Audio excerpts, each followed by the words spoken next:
Bismillahirrahmanirrahim.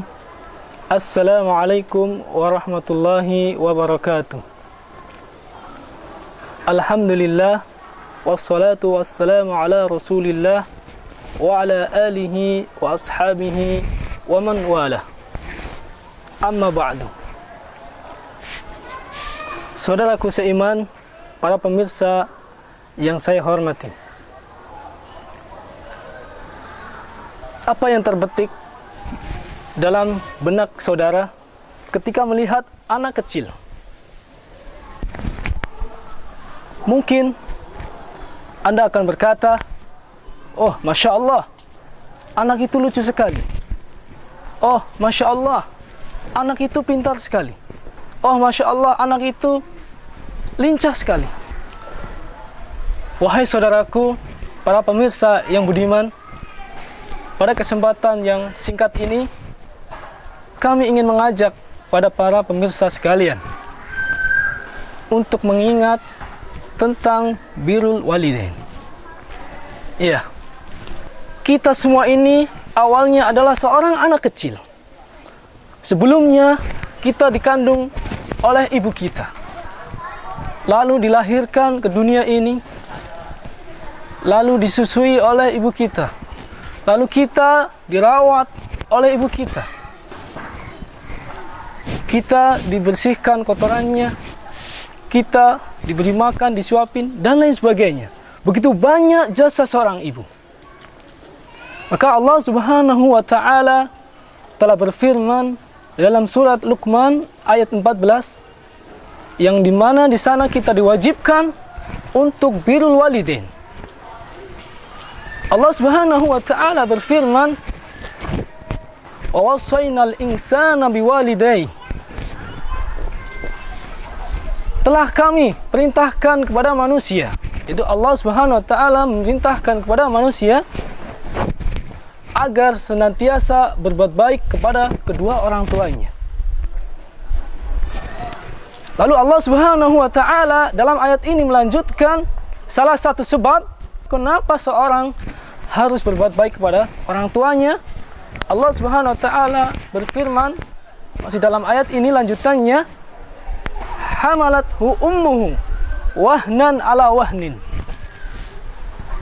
Ibunya telah mengandungnya dalam keadaan yang lemah bertambah lemah, payah bertambah payah, susah dan bertambah susah.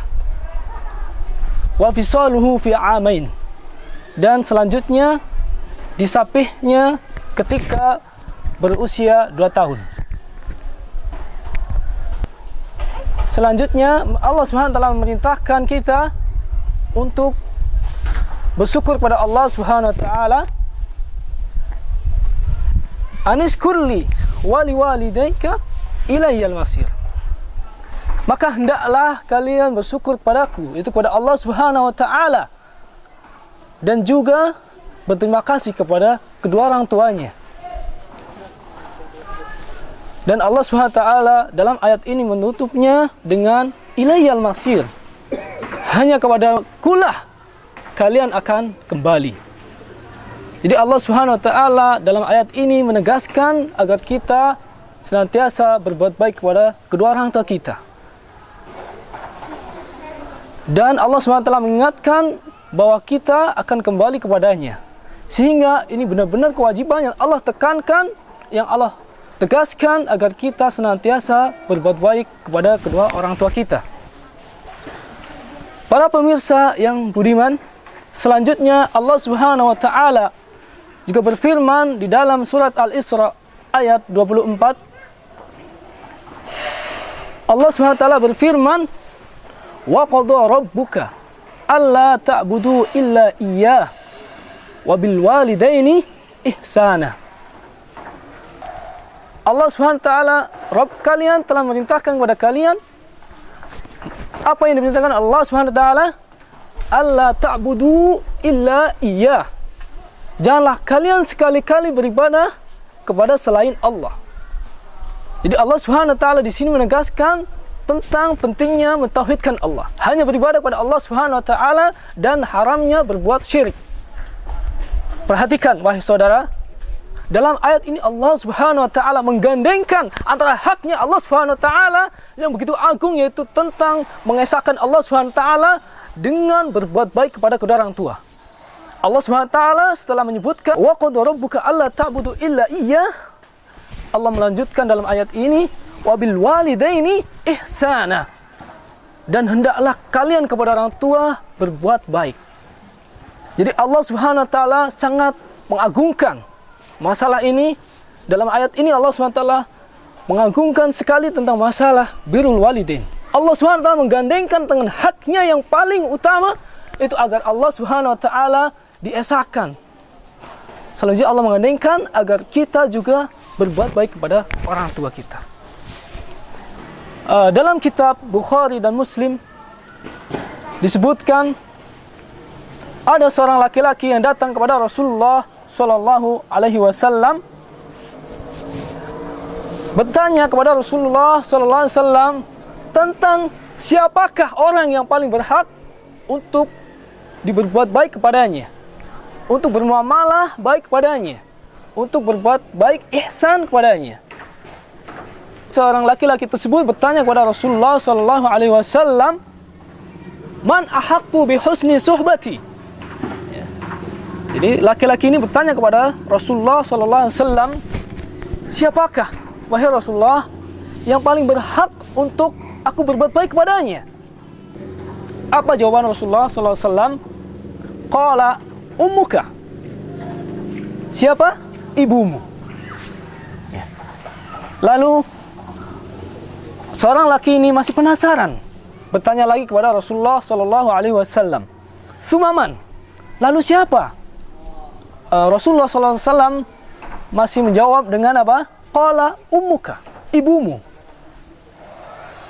Lalu yang dengan ketiga kalinya, seorang laki-laki tersebut masih bertanya juga, sumaman.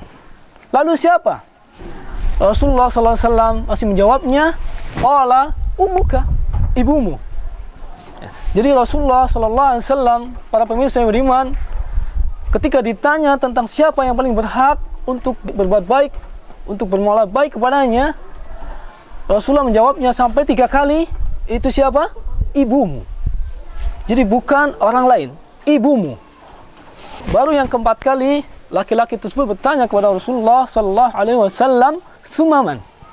Lalu Rasulullah Sallallahu Alaihi Wasallam menjawabnya, qala abuka, bapakmu.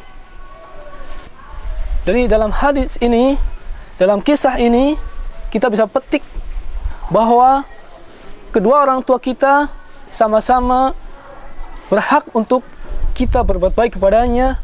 Namun Rasulullah SAW menekankan agar kita dalam berbuat baik kepada ibu kita lebih, agar kita bermuamalah kepada ibu kita, berterima kasih kita kepada ibu kita lebih daripada bapak kita.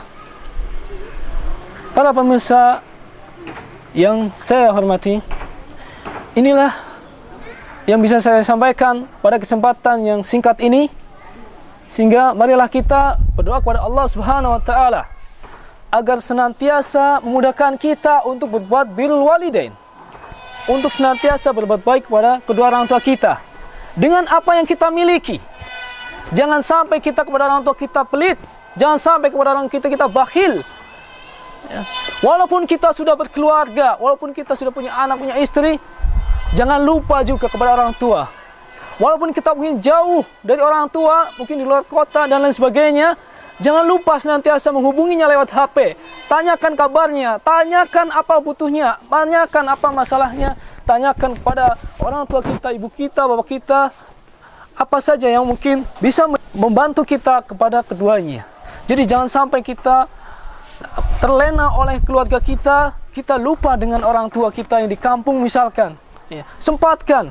Kalau mungkin kita jumpai banyak orang menelpon kepada temannya, WA berkali-kali kepada temannya, namun kepada orang tuanya mungkin sebulan sekali. Ini alangkah disayangkan. Alangkah disayangkan. Marilah kita senantiasa mohon kepada Allah SWT agar dimudahkan, agar kita senantiasa meningkatkan birrul walidain kita kepada kedua orang tua kita. Ini saja yang bisa kami sampaikan, semoga bisa bermanfaat bagi diri saya pribadi dan kepada para pemirsa yang budiman. Subhanakallahumma wa bihamdika asyhadu an la ilaha illa anta astaghfiruka wa atubu ilaik. Wassalamualaikum warahmatullahi wabarakatuh.